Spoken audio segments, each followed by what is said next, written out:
धर्म और संस्कृति से जुड़े रहने के लिए सब्सक्राइब कीजिए एस्ट्रो ज्ञान और लेटेस्ट अपडेट के लिए बेल आइकन पर क्लिक करें। जय महाकाल। भगवान शिव और माता गौरी आपका दाम्पत्य जीवन सुखमय और आनंदमय बनाएं, इसी कामना के साथ मैं आनंदाचार्य आप सभी साथियों को अपने कार्यक्रम में स्वागत करता हूं। दर्शकों, हमारे घर में बेडरूम ऐसी जगह होती है जहां व्यक्ति शांति पूर्वक रहता है। बेडरूम किसी भी व्यक्ति के लिए उसकी सबसे ज्यादा निजी जगह होती है। मगर कई बार ऐसा होता है कि आपका बेडरूम सही दिशा में नहीं होने की वजह से या फिर बेडरूम में सही चीजों का गलत डायरेक्शन होने की वजह से आपको कई तरह की समस्याओं का सामना करना पड़ता है। आज के कार्यक्रम में मैं आपको बेडरूम से जुड़े वास्तु टिप्स के बारे में जानकारी दूंगा।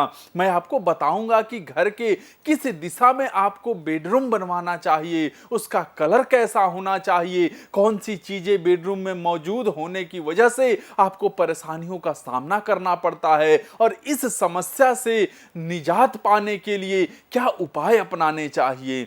दर्शकों, न सिर्फ वास्तु के हिसाब से बेडरूम का सही होना जरूरी है, बल्कि ज्योतिष के मुताबिक भी यहाँ के घर की सुख शांति नियंत्रित होती है। ज्योतिष के हिसाब से यहाँ शुक्र और चंद्रमा का प्रभाव होता है। माना जाता है कि इस स्थान के गड़बड़ होने से घर में अशांति पैदा होती है। इसलिए वास्तु के अनुसार शयन कक्ष को बनवाते हुए उसमें रहने वाली सकारात्मक ऊर्जा पर मुख्य ध्यान देना चाहिए। आज मैं आपको इस विषय पर ही जानकारी दूंगा। मैं आपको बताऊंगा कि आखिर वास्तु के हिसाब से बेडरूम की दशा और दिशा कैसी होनी चाहिए। दर्शकों, वास्तु के मुताबिक घर का दक्षिण पश्चिम दिशा सर्वोत्तम माना जाता है।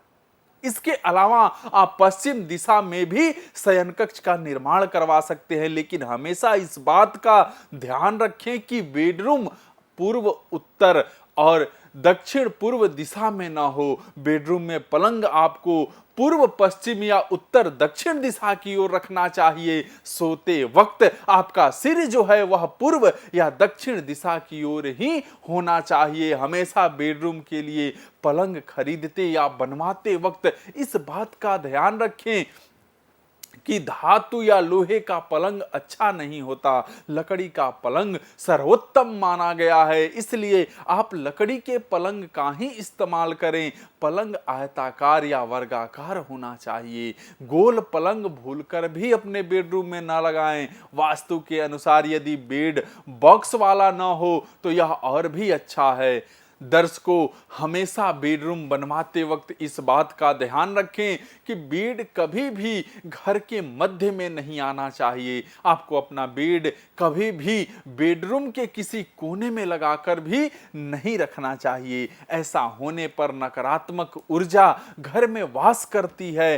बेड रखते समय इस बात पर गौर रखें कि बेड कभी भी बेडरूम के दरवाजे के सामने ना हो और बेड के पीछे कोई भी खिड़की ना हो। इसके साथ ही आपको इस बात का भी ध्यान रखना चाहिए कि बेड को कभी भी किसी बीम के नीचे नहीं रखना चाहिए। दर्शकों, यदि आपके बेड के सामने शौचालय का द्वार पड़ता है तो वास्तु के अनुसार इसके कारण आपके घर में नकारात्मक ऊर्जा का प्रभाव देखने को मिलता है। ऐसे में हमेशा शौचालय के दरवाजे को बंद करके रखें। दर्शकों, वास्तु शास्त्र के अनुसार आपके पलंग के ठीक सामने ऐसा दर्पण नहीं होना चाहिए जो सोते समय जिससे कि आपका प्रतिबिंब दिखाई दे। यह पति पत्नी के रिश्ते पर बुरा असर डालता है। यदि आपके कमरे में भी कोई ऐसा दर्पण है तो या तो उसकी जगह बदल दें या फिर सोते वक्त उस दर्पण पर कपड़ा डालकर सोइए, अन्यथा आपके घर में नकारात्मक ऊर्जा का प्रवाह बना रहेगा। वास्तु के अनुसार आपके पलंग के नीचे भी ऊर्जा मौजूद होती है जो आपके शरीर के चारों ओर संचारित होती रहती है। इस ऊर्जा को ग्रहण करने के लिए बेहद जरूरी है कि आपके पलंग की ऊंचाई व्यवस्थित रहे। ऐसे में आपको पलंग के नीचे कोई सामान रखने से भी परहेज करना चाहिए। साथ ही इस बात के ध्यान रखें कि पलंग का सिरहाना और बिस्तर आरामदायक हो और पलंग के सिरहाने के पीछे दरवाजे हों। ऐसा होने पर आपको अधिक ऊर्जा प्राप्त होगी। दर्शकों, वास्तु के अनुसार आपको अपने बेडरूम में पानी से संबंधित कोई भी फोटो नहीं लगानी चाहिए। ऐसा होने पर धन हानि की संभावना बनी रहती है। कभी भी पलंग पर खाने की वस्तु या पानी न रखें, इससे आर्थिक समस्याएं, बीमारी, रिश्तों में तनाव वगैरह की समस्या बनी रहती है।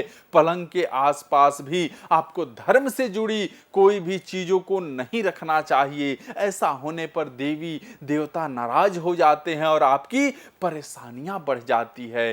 दर्शकों, कभी भी बेडरूम में डार्क कलर का उपयोग न करें और न ही इस रंग की कोई वस्तु को रूम में रखें। गहरे रंग की बजाय आप गुलाबी, क्रीम व हल्का हरा रंग का प्रयोग करें। ऐसा रंग सर्वोत्तम होते हैं। बेडरूम में इलेक्ट्रॉनिक्स के सामान रखने से भी बचना चाहिए। साथ ही इस बात का ध्यान रखें कि कूड़ा, पात्र, मंदिर और पूर्वजों के चित्र भी बेडरूम में नहीं होने चाहिए।